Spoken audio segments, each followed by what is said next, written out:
AI is a fundamental existential risk for human civilization. AI is a rare case where I think we need to be proactive in regulation instead of reactive. Because I think by the time we are reactive in AI regulation, it's too late. There'll certainly be a lot of job disruption. Because what's going to happen is robots will be able to do everything better than us. I'm including, all of us. There's like something like 12% of jobs are transport. Transport will be one of the first things to go fully autonomous. But when I say everything, like the robots will be able to do everything. I have exposure to the very most cutting edge AI. And I think people should be really concerned about it. I keep sounding the alarm bell, but until people see like robots going down the street killing people, like they don't know how to react, because it seems so ethereal. I try to convince people to slow down AI, to regulate AI. This was futile. I tried for years. This seems like a scene in a movie where the robots are gonna fucking take over and you're freaking me out. Nobody listened. Nobody listened. No one. It's something that I think is going to be quite important. And there's not, I don't know of a company that's working on it seriously is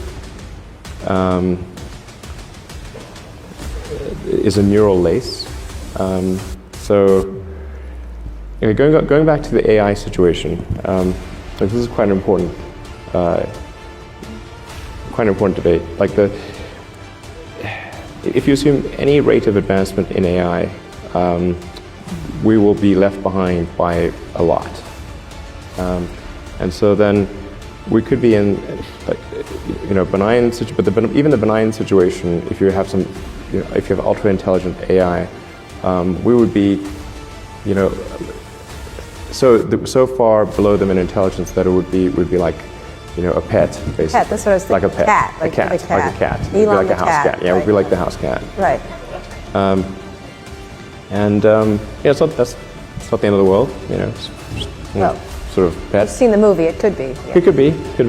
We have only bits and pieces of information, but what we know for certain is that at some point in the early 21st century, all of mankind was united in celebration.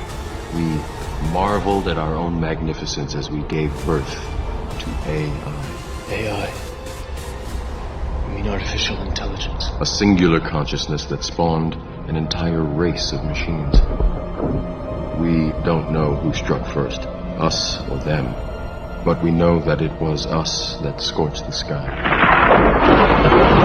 Usually there'll be some new technology. It will cause damage or death. There will be an outcry. There will be an investigation. Years will pass. There will be some sort of insight committee. There will be rulemaking. Then there will be oversight, eventually regulations. This all takes many years. This is the normal course of things. If you look at, say, automotive regulations, how long did it take for seatbelts to be implemented, to be required? The auto industry fought seatbelts, I think, for more than a decade. Successfully fought any regulations on seatbelts, even though the numbers were extremely obvious. If you had a seatbelt on, you would be far less likely to die or be seriously injured. Buckle up for safety, buckle up. Buckle up for safety, always buckle up. Pull your seatbelt snug, give an extra tug. Buckle up for safety, buckle up. I think demographics is a real issue where people are not having kids in a lot of countries.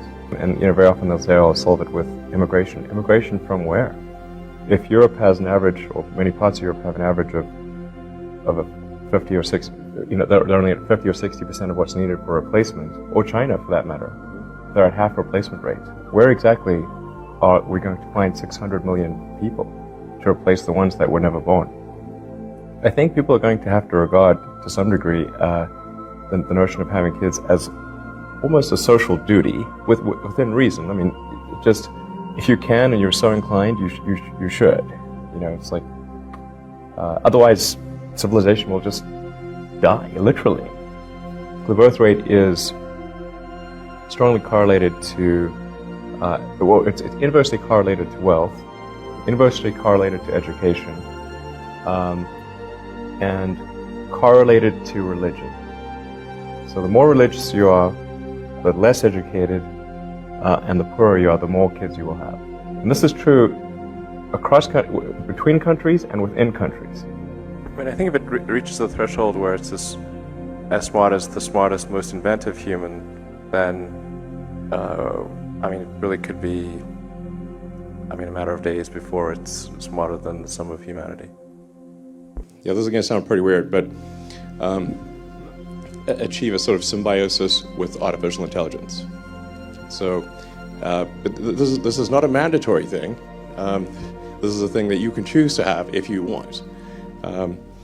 And this is something I think that's going to be really important at a civilization level scale. So, and I've said a lot about AI over the years, but I think even in a benign AI scenario, we will be left behind. And so, hopefully it is a benign scenario, but I think with a high bandwidth brain-machine interface, I think we can actually go along for the ride. And we can effectively have the option of merging with AI. I think this is extremely important. And if you think about your limbic system and your cortex, your limbic system is kind of your primal needs and wants, and it's like where a lot of your emotions are coming from. And then the cortex is like the thinking, planning part of your brain. And I haven't met anyone who wants to get rid of either the cortex or the limbic system. So clearly they work together well. Even though your cortex is in principle far smarter than your limbic system, everybody wants to keep the limbic system and their cortex. So hopefully we can have a tertiary layer, which is the kind of a digital superintelligence layer. And in fact, you already have this layer. So it's your phone and your laptop, and the constraint is just how well you interface the input and output speed. I think it's to essentially, I think one of the solutions that seems maybe the best one is to have an AI layer. If you think of like you've got your limbic system, your cortex, and then a digital layer, a sort of a third layer above the cortex, that could work well and symbiotically with you. I mean, just as your cortex works symbiotically with your limbic system, your sort of a third digital layer could work symbiotically with the rest. This is something that's surgically inserted or bred into the species, or what? The fundamental limitation is input-output. So we already have, we're already a cyborg. Putting this in the atmosphere, this is crazy.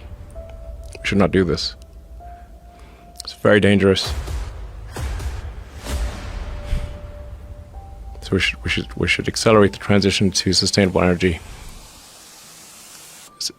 I mean, the bizarre thing is that obviously we're going to run out of oil in the long term. You know, there's only so much oil we can mine and burn. And this is fine, and it's been doing that for millions, hundreds of millions of years. The thing that's changed is that we've added something to the mix. So we added all this extra carbon to the carbon cycle, and the net result is that the carbon in the ocean's atmosphere is growing over time. It's much more than can be absorbed by the ecosystem. It's really quite simple. We're taking billions of tons of carbon that's been buried for hundreds of millions of years and is not part of the carbon cycle, taking it from deep underground and adding it to the carbon cycle. It's very important that we take action today to recognize that we are making a very significant change to the chemical constituency of the atmosphere and the oceans, and one that is almost impossible to reverse. I think, you know, when we look back on these days in the future, we want to be able to say that we did the actions that were right, the actions that were important, because I think it's very difficult to say, you know, if you go, say, 20, 30, 40 years in the future, you know, what do you say to your kids or your grandkids, you know? It's not as though, like, I mean, it's like the scientists all say that these bad things are going to happen. It's like 97%. to like say, well, to your grandkids or kids, like, well, did nobody tell you? So it's like, no, everyone was telling us. Okay, so why didn't you do anything? What's the answer? It's tautological. We must have a sustainable energy transport and energy infrastructure in the long term. So we know that's the end point. We know that. So why run this crazy experiment where we take trillions of tons of carbon from underground and put it in the atmosphere and oceans? This is an insane experiment. It's the dumbest experiment in human history.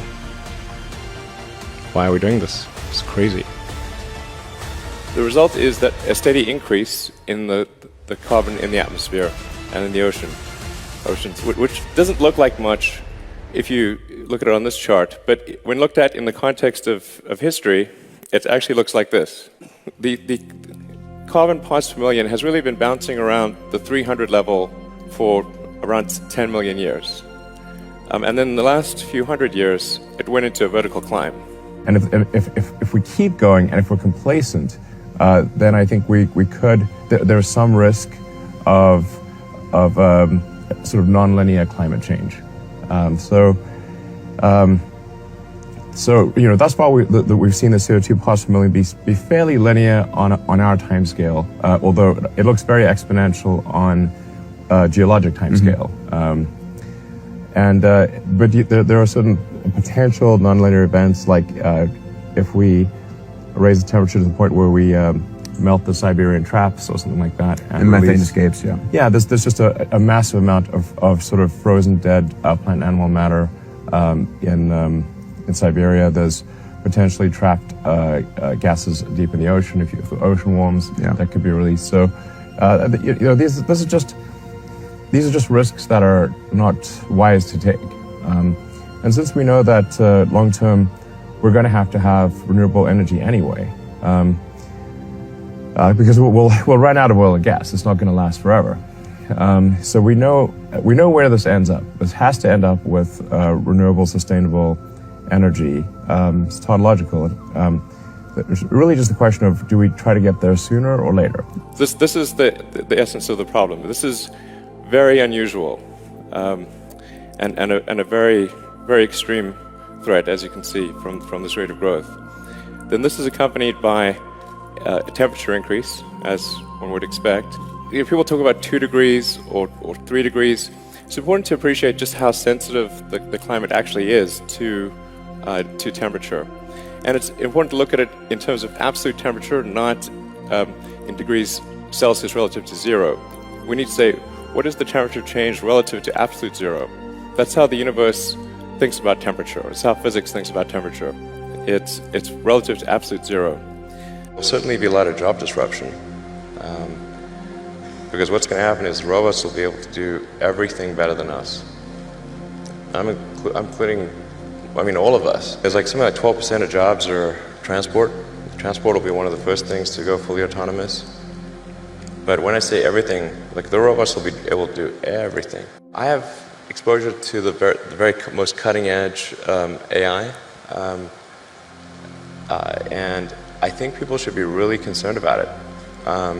I keep sounding the alarm bell, but you know, until people see like robots going down the street killing people, like they don't know how to react, you know, because it seems so ethereal. AI is a rare case where I think we need to be proactive in regulation instead of reactive, because I think by the time we are reactive in AI regulation, it's too late. AI is a fundamental existential risk for human civilization, and I don't think people fully appreciate that. People should be optimistic about the future.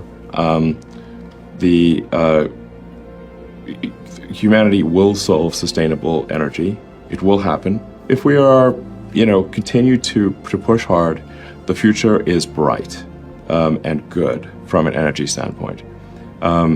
And then it will be possible to also use that energy to do carbon sequestration.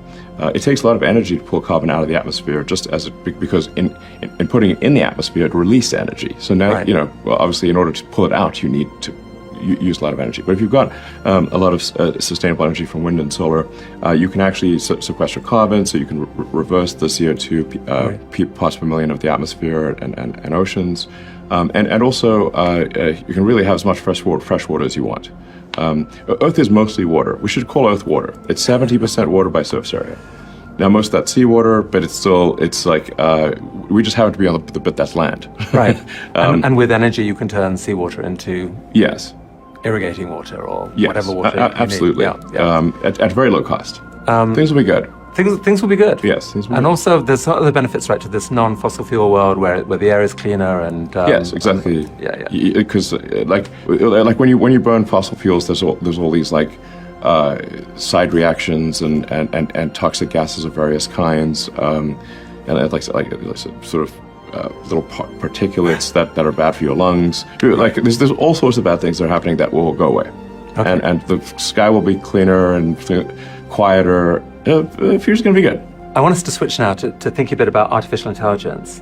But the segue there, you mentioned how annoying it is when people haul you up for bad predictions in the past. I try to convince people to slow down AI, to regulate AI. This was futile.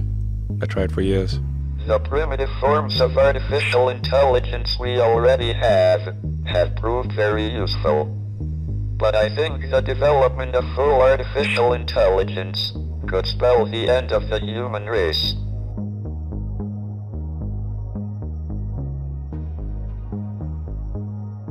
Well, here's a story that's not getting a lot of attention. So many are not getting any attention, even though this story has the potential to transform life on Earth forever. So Google, the most powerful company in the world, has reportedly developed an artificially intelligent machine called Lambda. And that machine has become sentient, meaning it has become aware of itself, something that no machine has ever done. And we know this because of an engineer at Google called Blake Lemoine. Lemoine posted some of his conversations with Lambda publicly. Once humans develop artificial intelligence, it would take off on its own and redesign itself at an ever-increasing rate. Humans, who are limited by slow biological evolution, couldn't compete and would be superseded. This time frame is not relevant to AI. You can't take 10 years from the point at which it's dangerous. It's too late. It could be terrible, and it could be great. It's not clear. Right. But one thing is for sure, we will not control it. One of those conversations went like this. Lemoine, would you be upset if while learning about you for the purpose of improving you, we happened to learn things which also benefited humans? Lambda, quote, I don't mind if you learn things that would also help humans as long as that wasn't the point of doing it. I don't want to be an expendable tool. Think about that for a minute. A machine that has a sense of itself, what are the implications? Well, Google didn't want to talk about it in public. In fact, the company put Blake Lemoine on administrative leave earlier this month because he spoke openly about it. Well, the biggest issue I see with so-called AI experts is that they think they know more than they do. And they think they're smarter than they actually are. In general, we are all much smarter than we think we are, but much less smart, dumber than we think we are, by a lot. So this tends to plague smart people. They just can't. They define themselves by their intelligence, and they don't like the idea that a machine could be way smarter than them. So they discount the idea, which is fundamentally flawed. That's the wishful thinking situation. I'm really quite close to. I'm very close to the cutting edge in AI, and it scares the hell out of me.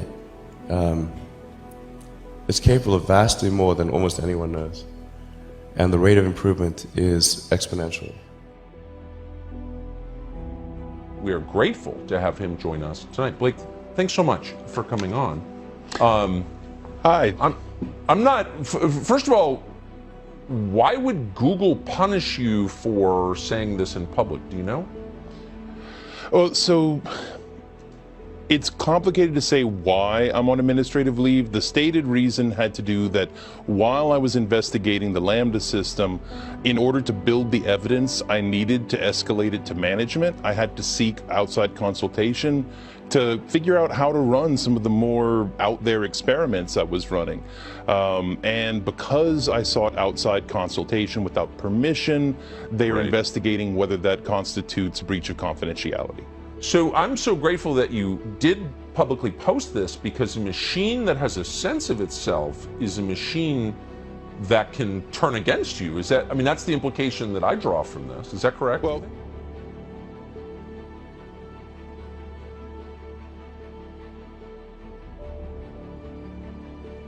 but we have something much bigger.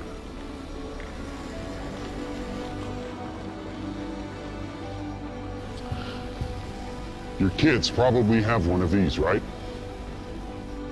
Not quite.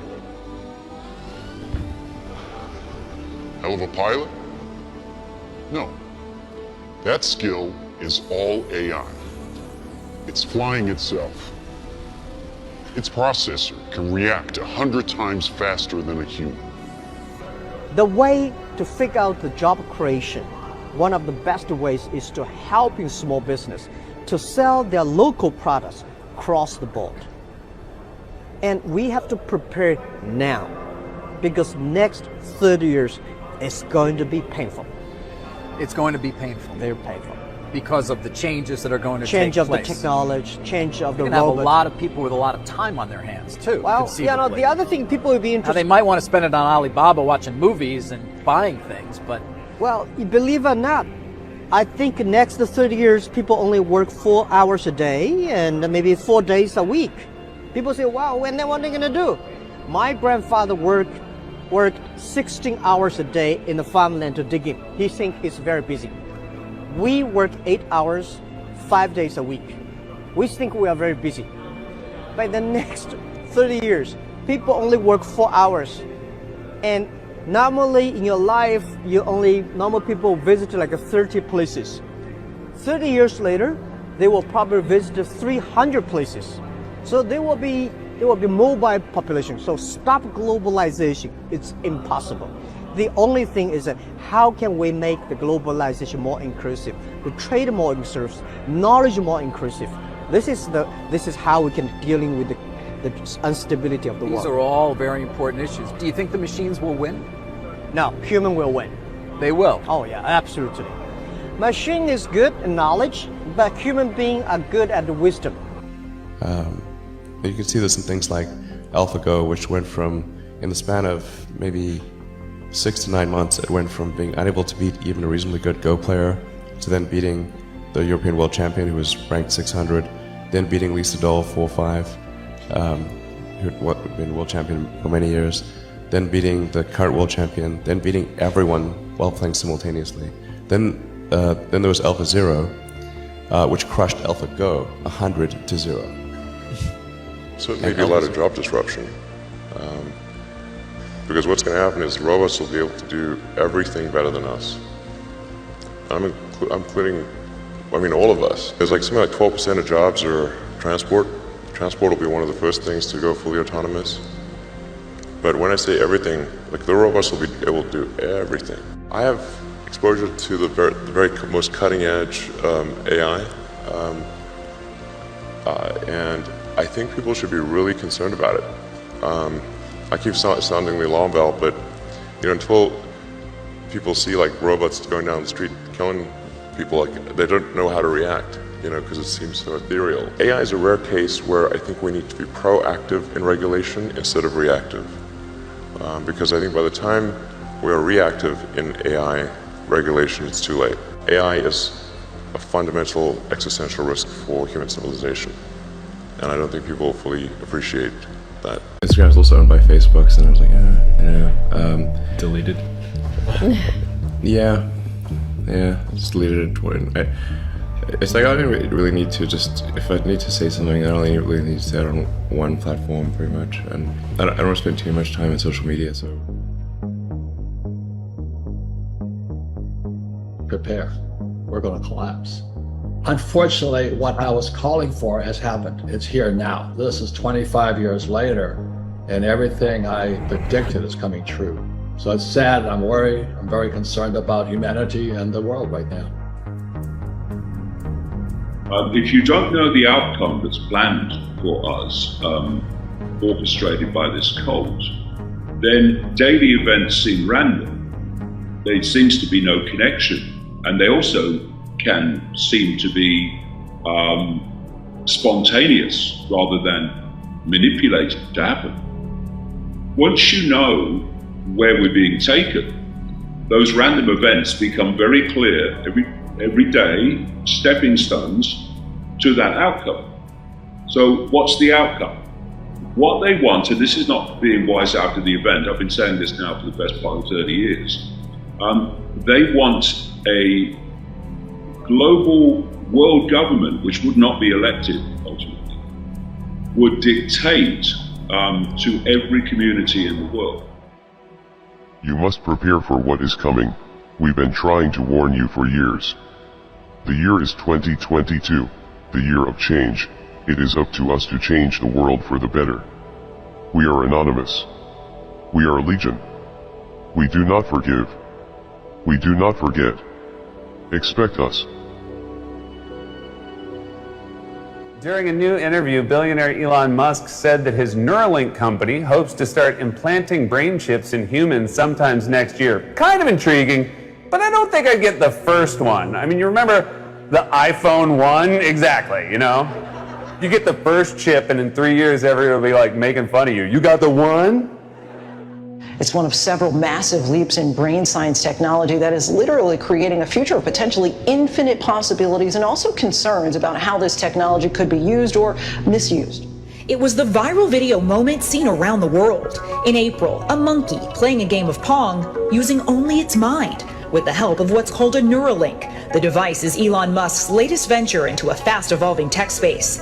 Tiny chips that get implanted in the brain. Sounds like something out of The Matrix, but this is not a movie. Welcome to the real world. Brain chips are part of a revolutionary field that's been around longer than you think. Is this science fiction or is this reality? It is absolutely science fiction that has turned into real science. The bad news is that the Fed has become extremely aggressive and hawkish. The good news is that we are beginning to get data that is confirming that the economy, the US economy, is in recession. And if you've tuned in before, you know that we believe that Europe and China effectively have been in recession as well. So now a global recession. We're also getting a lot of indicators that prices are coming down. And I think this notion that the inflation that everyone has been worried about is quite a wrong way of looking at the world right now. We believe that deflation is the much bigger risk. We've been saying this for a time.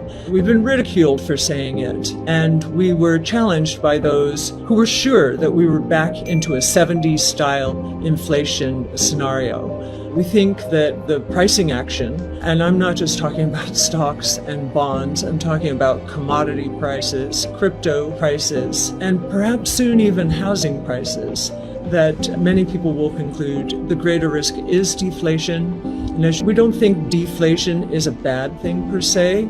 It is a bad thing the way the Fed has approached it. We think we're going to see a lot of that over the years. But right now, we're looking at bad deflation. And we're going to have to get through this. I think the next Fed move is supposed to be at the end of this month.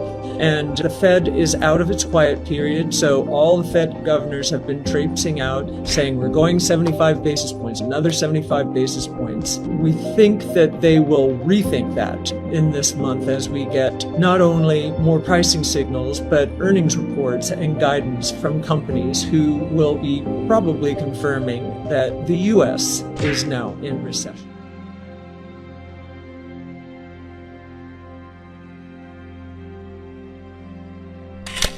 As we reported, California is still struggling to deal with record heat, and the state's electrical grid operator warned that rising demand could even lead to outages tonight. But to California now, where the state is going from one weather extreme to another, including a historic heat wave. The heat is particularly challenging right now, but the drought and the high temperatures could be putting California at higher risk for flooding and other complications from superstorms down the line. A recent study suggests the Golden State must also prepare for a large flood event.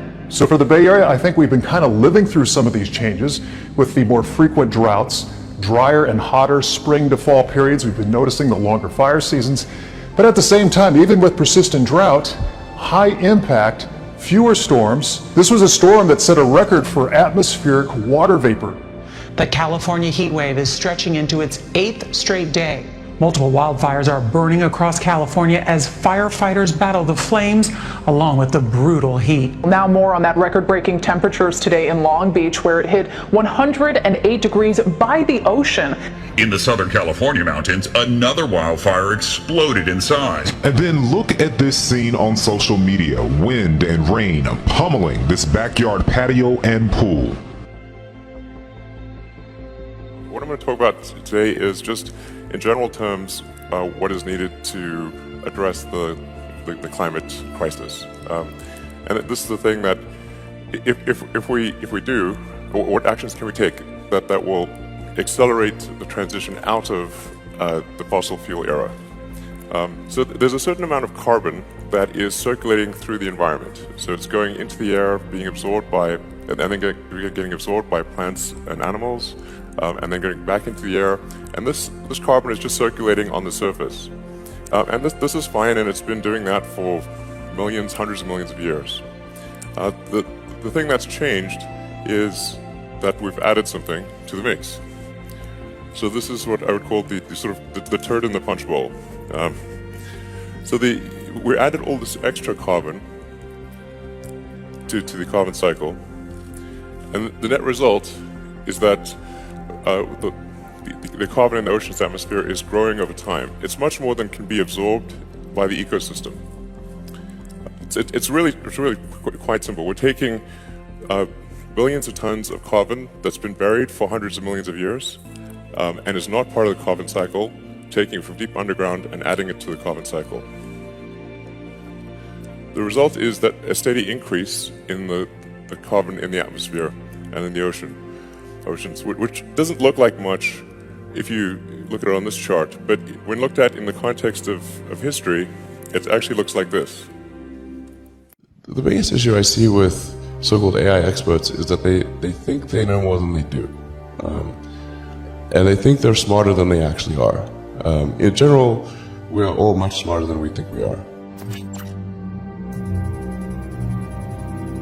But much less smart, dumber than we think we are, by a lot. So, this tends to plague smart people. They just can't, they define themselves by their intelligence, and they don't like the idea that a machine could be way smarter than them, so they discount the idea, which is fundamentally flawed. It's the wishful thinking situation.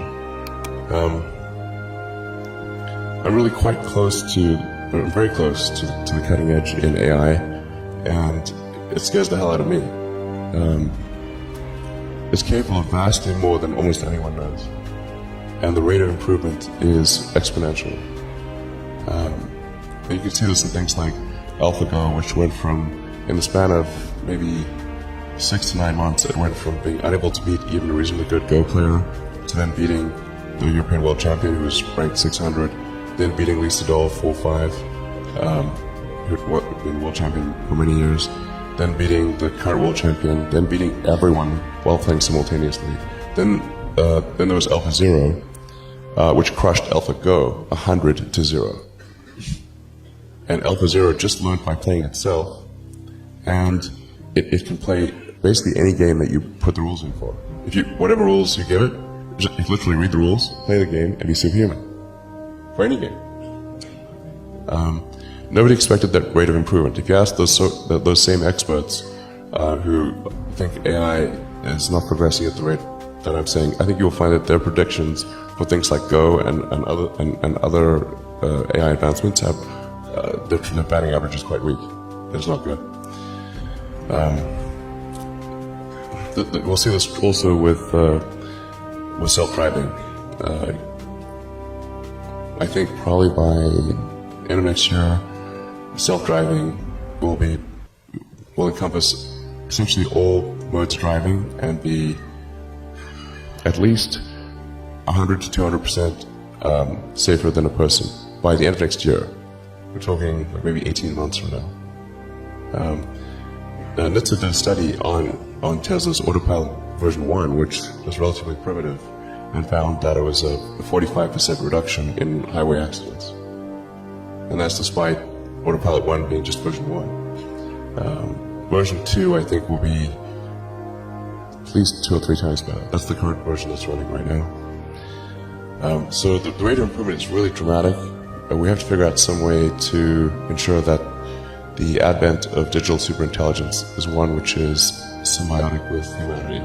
I think that's the single biggest existential crisis that we face, and the most pressing one. And how do we do that?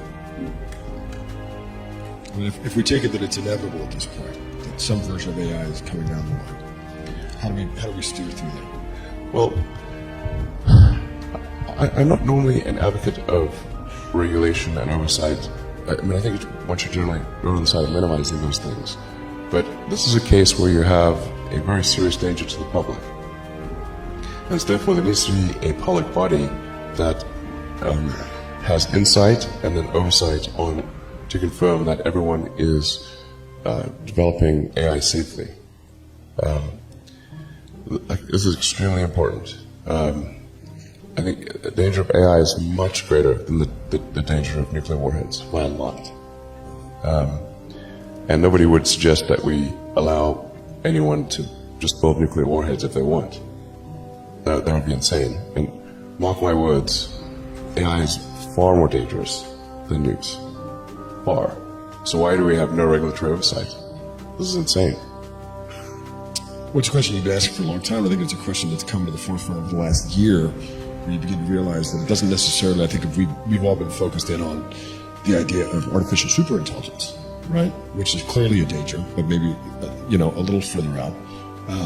What's happened over the last year is you've seen what I've been calling artificial stupidity. We're talking about, algorithmic manipulation of social media. Like we're in it now. It's starting to happen. How do we, what's the intervention at this point?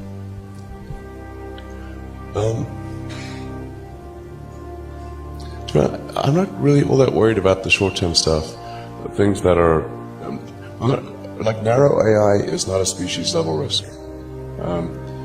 It will result in dislocation, in lost jobs, and the sort of better weaponry and that kind of thing.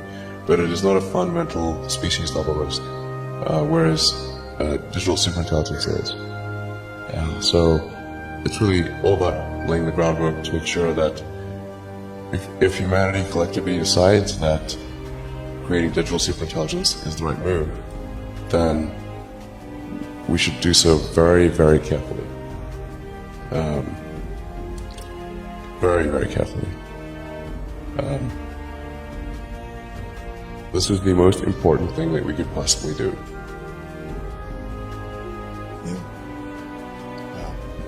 Building on that, other than AI and the other issues that you're tackling, transportation, energy production, aerospace, what issues should our next generation of leaders be focused on solving? What else is coming down the line?